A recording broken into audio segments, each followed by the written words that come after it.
One gang would run this city.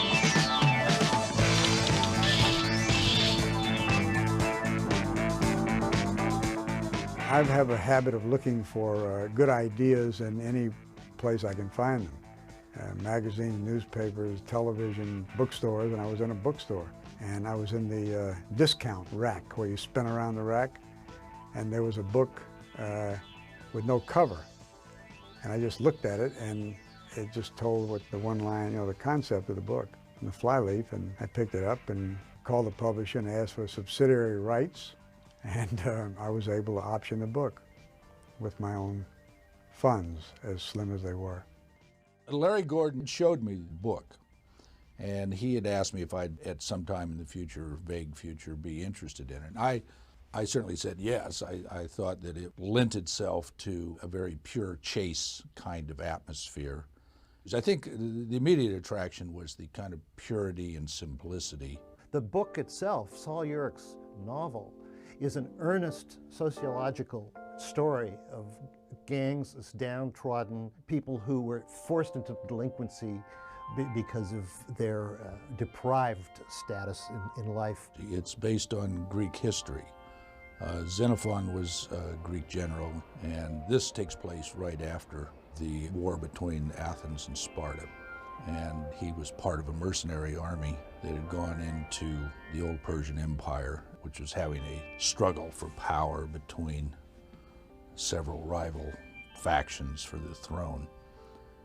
And they found themselves, after a huge battle, isolated, alone,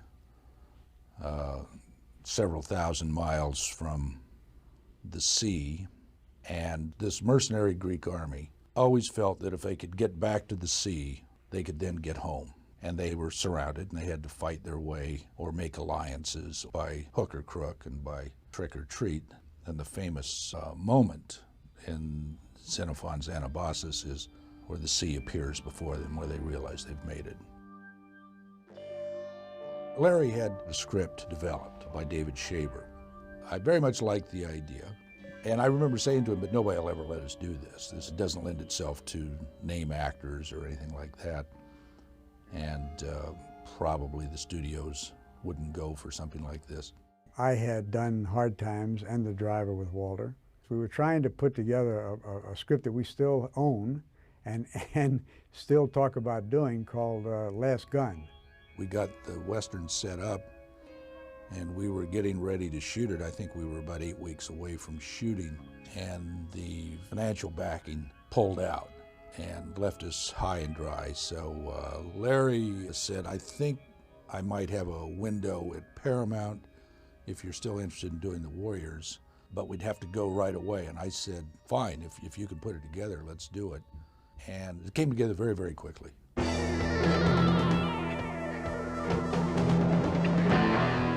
I don't think I had made my leap yet into the comic book sensibility of the piece. As a matter of fact, I think the film is almost only explicable in comic book terms, the kind of mixture of jeopardy.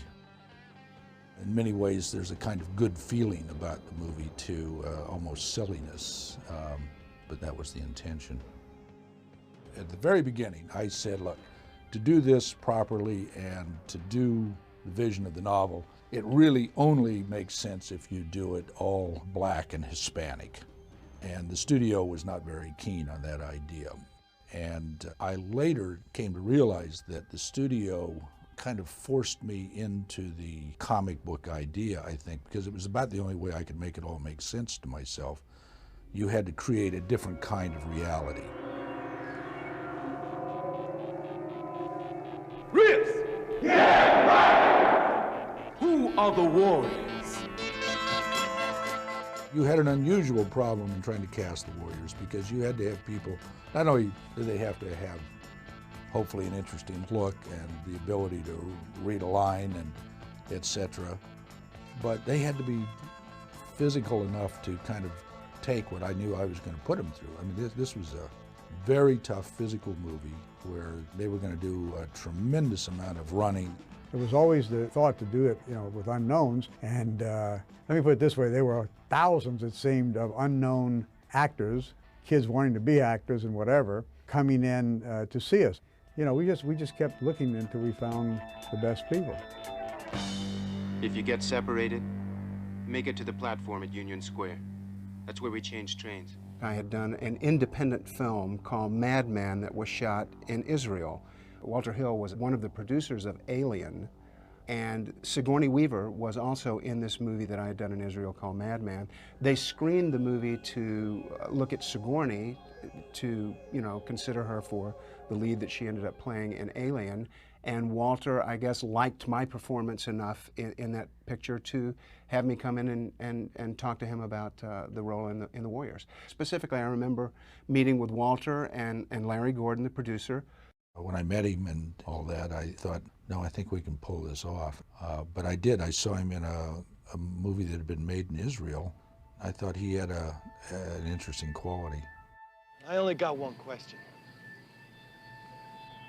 Who named you leader? Frank Marshall, Larry Gordon, Walter Hill were seated around this huge conference table, and I read the scene from the park where I get handcuffed to the bench. Oh, you don't get it. I like it rough.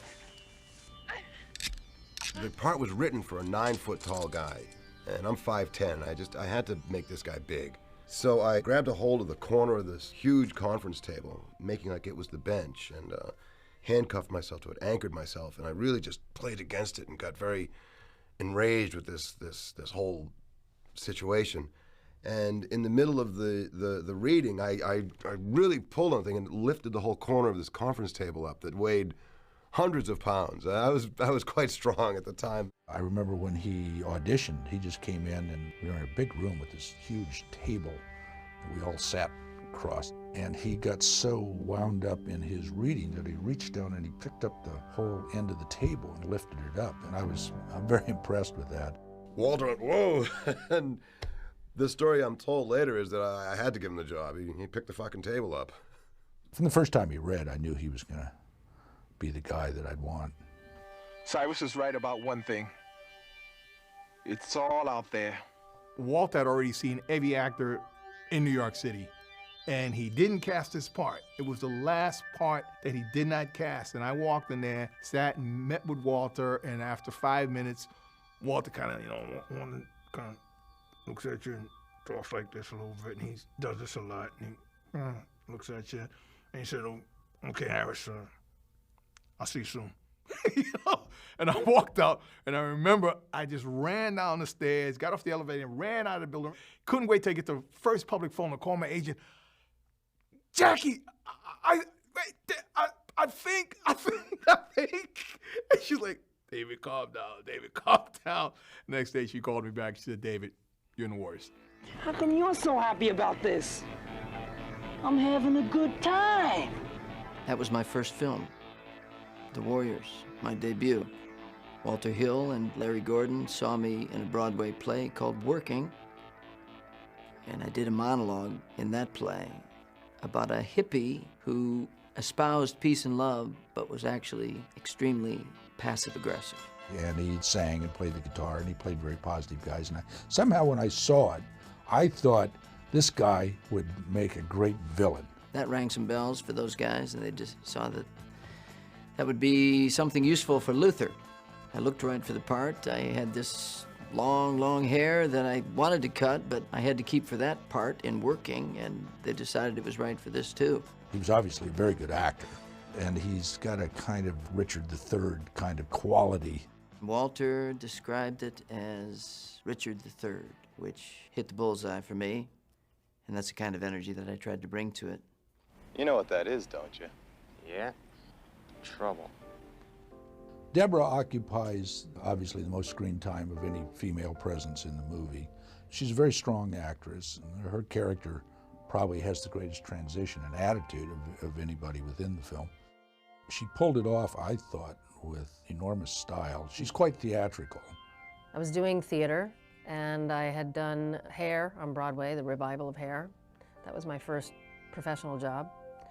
got an agent from that, and then you just start pounding the pavement looking for work, and this project came along. I got the impression we kind of had to push them to see me.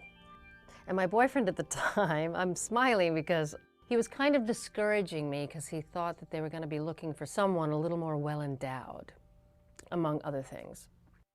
And my agent was sweet. He said, "You are so well-endowed." I went in, I had a few auditions, and it was really scary. I was reading with various people, and sometimes it went well, sometimes it didn't.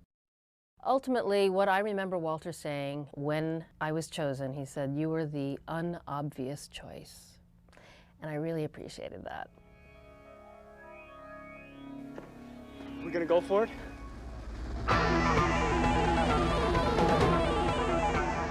It was a delicate balance that Walter was looking for.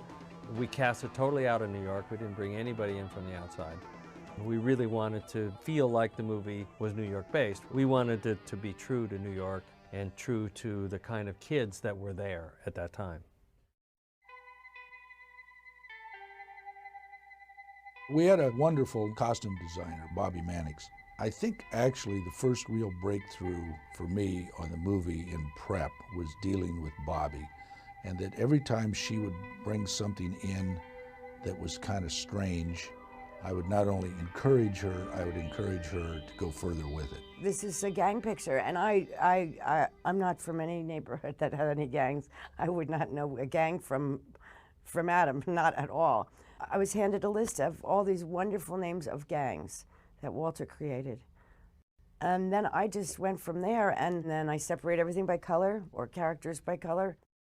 And then I just fantasize and come up with these ideas. I just do. I painted the patches different colors. The woman that did all this embroidery, very, very famous woman from England named Rose Clements, who did all this stuff by hand. And she was incredible. I had to separate each individual warrior, and each one of them had a different name, of course, and their names, their own personality, you mix it up, you come out with an individual. It was kind of Bobby and I kicking it back and forth that put that stuff together. If you can supply a direction, the collaboration of very talented people on a motion picture, there's no end that they can help you. And the look and the style of the picture is very much attributable to Bobby as well as a number of others. In doing my research, I went to Coney Island, and I'm walking up and down the boardwalk, and there's a tough-looking guy working a concession, a ball toss or something, and there's nobody there. And I tossed a few balls, and I talked with him, and I just asked him, I said, "What kind of people hang around here? What kind of people come from here?" And he puts his arms back, and he smiles, and he says, "The worst kind." I'll tell you a story about the Warriors, which set the tone for the Warriors as far as I was concerned.